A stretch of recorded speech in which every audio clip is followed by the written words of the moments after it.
এই পাপ কোনোদিন বাপকে ছাড়ে। এই যে কথাটা বললাম বাবা চলতি কথা, আমরা মাঝে মাঝে অনেকে বন্ধু বান্ধবদের ক্ষেত্রে বলি, পাপ করছিস তো, পাপ কোনোদিন বাপকে ছাড়বে না। এই যে কথাটা বাবা চলতি কথা নয়, কথার ভালো তত্ত্ব আছে। যেমন এই যে পাপ ছাড়ে না বাপকে, আমাদের বাবাটাকে, যেমন আমি মৌমিতা ঘোষ, আমার বাবার নাম হচ্ছে রাধেশ্যাম ঘোষ, মানে খাতা কলম, প্রকৃত বাবা নয়, আসল বাবাও নয়। ও দুদিন পরে আমাকে কাঁদিয়ে রেখে চলে যাবে। অভিনয় মঞ্চে অভিনয় করতে এসেছি তাই সাজানো বাবা, বাহ্যিক জগতের বাবা, জড় জগতের বাবা, আসল বাবা নয়। আসল বাবা তো প্রত্যেকের আছে, যিনি হলেন বিশ্বের স্রষ্টা মালিক ভগবান। আর সেই ভগবানকে বাবা, যিনি বিশ্বপিতা, যিনি সবার বাবা, সেই বাবাকে কি পাপ ছেড়েছিল? কখনো ছাড়েনি। কুরুক্ষেত্রের মাঠে যেদিন গান্ধারীর শতপুত্র নিধন হয়ে গেল, রাতের অন্ধকারে গভীর রাত, ঠিক এমনি সময় ওই গান্ধারী হাতে মশাল জেলে পাগলের মতো ছুটছে ছুটতে যাচ্ছে কুরুক্ষেত্রের মাঠে। বারবার করে ডাক দিয়েছিল দুর্যোধন,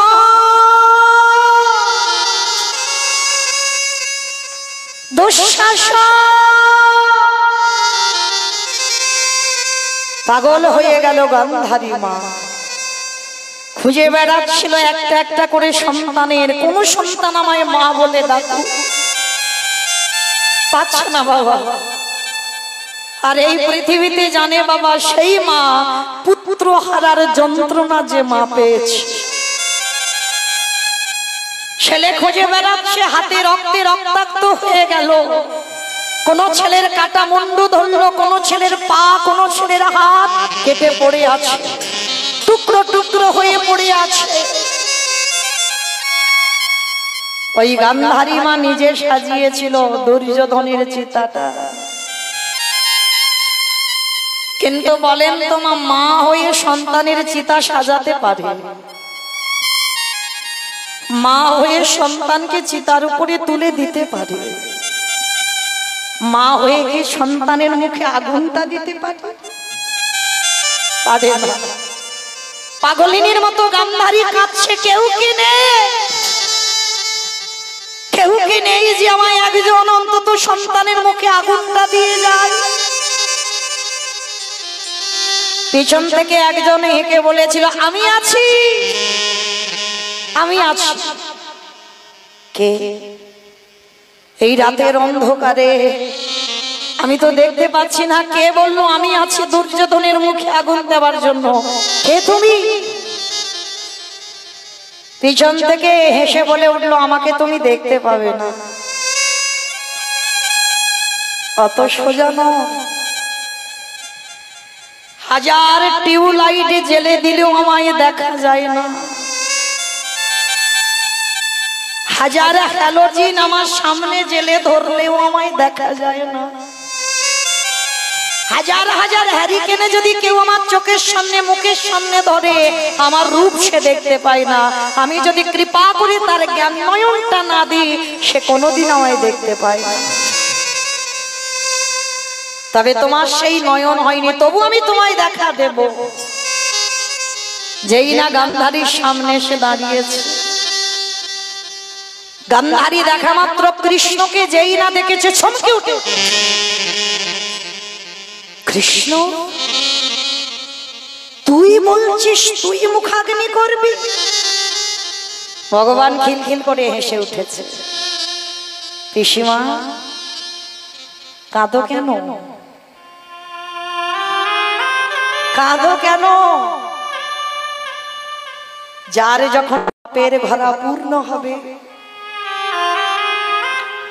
ধর্ম প্রতিষ্ঠা করবার জন্য ভগবান যুগে যুগে এসেছে, আজও আসবে ধর্মকে রক্ষা করবার জন্য। তবে বাবা একটু সময় লাগবে, আসবে তো বটে। গান্ধারীকে দেখে হাসছে। গান্ধারী প্রশ্ন করলো, কৃষ্ণ আমি পুত্রহারা জননী কাঁদছি আর তুই আমায় দেখে হাসছিস? আমি ওদের মা, একটা নয় দুটো নয়, আমার 100টা ছেলে মরে পড়ে আছে, আর আমি মা কাঁদছি, তুই আমাকে দেখে তামাশা করে হাসছিস। বলে না পিসি, আমি তোমাকে দেখে তামাশা করিনি, তোমাকে দেখে হাসিও নি। হাসছি কেন? তোমার কর্মের ফলের দিকে তাকিয়ে। মনে রেখো বাবা, তোমার স্বাদ তো তোমার কর্মই দেবে। তুমি কতদিন কীর্তন আসরে বসেছো, কতদিন ভাগবত আসরে বসেছো, কতদিন একাদশী করেছো, কতবার সাধু সঙ্গ করেছো, কতদিন গুরু চরণ ধরেছো, আর কতবার হরিবাসরে গিয়ে শুধু সেবা করেছো আর বসে বসে ঘুমিয়েছো। এই কর্ম তোমার স্বাদ দেবে, আর কেউ তোমার স্বাদ দেবে না। যত আগলে বসে থাকো না কেন, তোমার কর্মই শেষের দিনে বিচার হবে।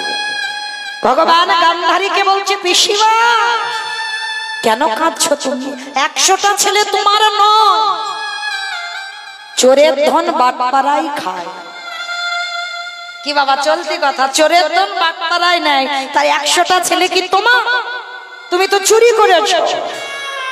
কৃষ্ণ আমি চুরি করেছি? বলে হ্যাঁ, 100টা ছেলে তোমার হবার কথা ছিল না, 100টা ছেলে কুন্তি মার হবার কথা ছিল। তুমি চালাকি করে কুন্তির মতো সেজে দুর্বাসা মুনির কাছ থেকে বর চেয়ে নিয়েছো, তাহলে তুমি চালাকি করেছো। আর চালাকি বাবা সবার সঙ্গে করা যায়, আমার ভগবানের সঙ্গে নয়। একদিন না একদিন বাবা সুদে আসলে আমার ভগবান রিটার্ন দেবেই দেবে। ভগবান নিজের মাকে ছেড়ে দেয়নি। সচি মা একটা নয় দুটো নয়, প্রথম 8টা মেয়ে কোলে মরে গেল। বড় ছেলে নবম গর্ভে বিশ্বরূপ এলো, সেও বাবা 16 বছর বয়সে সন্ন্যাসী হলো। দশম গর্ভে নিমাই এলো, সে ছেলেটা 24 বছর বয়সে সন্ন্যাসী হলো। নিজে সব থেকে যাকে বেশি ভালোবাসত শ্রীমতী রাধারানীকে 100 বছর কাঁদিয়েছে। কি বাবা কাঁদাইনি? শুধুমাত্র শ্রীদাম দাদার অভিশাপ। শ্রীদাম দাদাকে অভিশাপ দিয়েছিল, কৃষ্ণ দর্শনে বাধা দিলি আমি তোরে অভিশাপ দিলাম। কৃষ্ণ দর্শনে যারা বাধা দেয় তাদের দৈত্য কুলে জন্ম নিতে হবে। শ্রীদাম তো কোনো ভুল করেনি, অপরাধ করেনি, যার জন্য শ্রীদাম উল্টে অভিশাপ দিল। কৃষ্ণ হারাবার যে কত জ্বালা, কৃষ্ণ হারাবার যে কত যন্ত্রণা, কৃষ্ণকে ছেড়ে থাকার যে কত বেদনা। রাধে তোমাকে অভিশাপে দিলাম, তুমি 100 বছর কৃষ্ণ হারা হয়ে বসে বসে কাঁদবে। তাহলে বাবা এদেরকে ছেড়ে দিল না, আর আপনারা আমরা তো তুচ্ছ, আমাদের ছেড়ে দেবে মনে করেছো? ভগবান কড়াই গন্ডায় হিসাব করে সময় মতো পৌঁছে দেবে। ভগবান যেই না হাসছে, গান্ধারী রেগে গিয়ে বলল, শোন কৃষ্ণ, আমি মেনে নিলাম আমি অন্যায় করেছি, আমি ভুল করেছি, তুই করিসনি? সত্যি করে বলবে তুই করিসনি? পিসি আমি ভুল করেছি। হ্যাঁ করেছি। কোন শিশু যখন জন্মগ্রহণ করে সে তো অমৃত সপুত্র হয়, তার বিবেক, তার বুদ্ধি, তার জ্ঞান চৈতন্য কিছু থাকে না। কি মায়েরা থাকে? একটা ছোট্ট বাচ্চা চিনবে ও আমার শত্রু না ও আমার মিত্র। সে যদি কোলে নিয়ে আদর করে, ছোট্ট বাচ্চা তার কোলে উঠে যাবে। সে কিন্তু জানে না ওটা আমার বাবা মার চির শত্রু। তাহলে বাচ্চা কোনোদিনই জানে না। তাই গান্ধারী বলছে, কৃষ্ণ আমার 100টা ছেলে হলো, একটা ছেলেকে তুই পারতিস না কৃষ্ণ ভক্ত করতে? ছোটবেলা থেকে তুই একটা ভক্তকে, একজনকে তুই কৃষ্ণ ভক্ত করলি না। তাই শোন কৃষ্ণ, আমিও তোরে ছেড়ে দেব না। তুইও ভুল করেছিস, আমি তো অন্যায় করেছি, তুইও করেছিস, তাই তোকে অভিশাপে দিলাম।